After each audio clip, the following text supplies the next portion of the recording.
যদি সরকারে আসতে পারি আল্লাহর রহমতে, তাহলে তো অনেক ভালো হবে ইনশাআল্লাহ। যেটুকু বাকি আছে কাজ সেটুকু করবো। এবং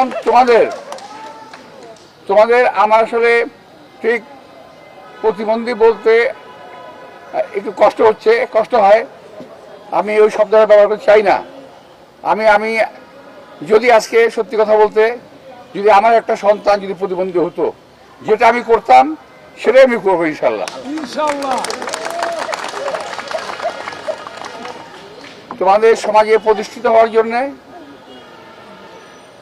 তোমাদের জীবনের স্বাচ্ছন্দ্য আনার জন্যে আমাদের যা করা দরকার একজন মানুষ হিসেবে আমি উপলব্ধি করে ইনশাল্লাহ নির্বাচনের পর আমরা সেই ব্যবস্থা শুরু করবো ইনশাল্লাহ।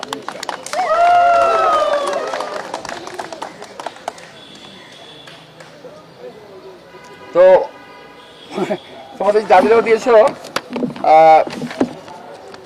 এতে তোমাদের হবে না, তোমাদের আরো অনেক প্রয়োজন আছে যেগুলো তোমরা লিখতে পারো নাই। এই প্রয়োজনটা আমরা বুঝি, তোমাদের প্রয়োজনটা আমরা বুঝতে পারি, এবং তোমাদের কষ্টটা আমি আসলে বুঝতে পারতাম, কিন্তু অন্তর দিয়ে অনুধাবন করতে পারি নাই। আমি খুবই দুঃখিত ক্ষমা প্রার্থী। আমি আজকে বুঝতে পারছি তোমাদের সমস্যাটা কত মারাত্মক,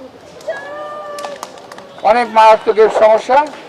এই সমস্যা নিয়ে একজনের মানুষের বেঁচে থাকা এবং তোমাদের যারা বাপ মা আছে তাদেরও টিকে থাকা খুবই ডিফিকাল্ট,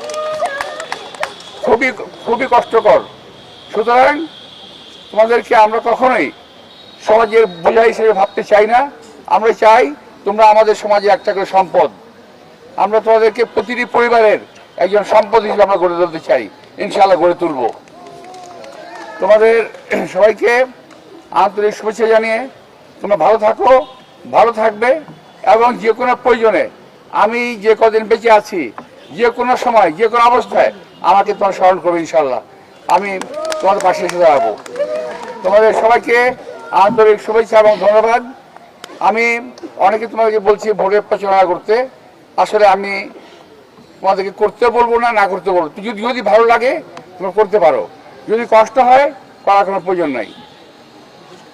আমি বুঝাতে পারছি তোমাদেরকে, যদি ভালো লাগে তোমরা করবে, আর প্রয়োজন নাই। তো তোমরা আমাকে যে সমর্থন দিয়েছো এটা আমার জন্য অনেক বেশি। আমি অত্যন্ত আনন্দিত, অত্যন্ত খুশি। আমি তোমাদের সবাইকে আন্তরিক শুভেচ্ছা এবং ধন্যবাদ। আমি আশা করছি আল্লাহর রহমতে। আরেকটা কথা বলছি, আমি বলতে ভুলে গেছি, যাদের চিকিৎসা করিয়ে এই অসুবিধা থেকে মুক্ত করা সম্ভব, যদি এমন কেউ থাকে, তাদেরকে প্রয়োজন পড়লে সরকারিভাবে না হলেও আমি ব্যক্তিগত পর্যায়ে তাদের আমি চিকিৎসা করাবো।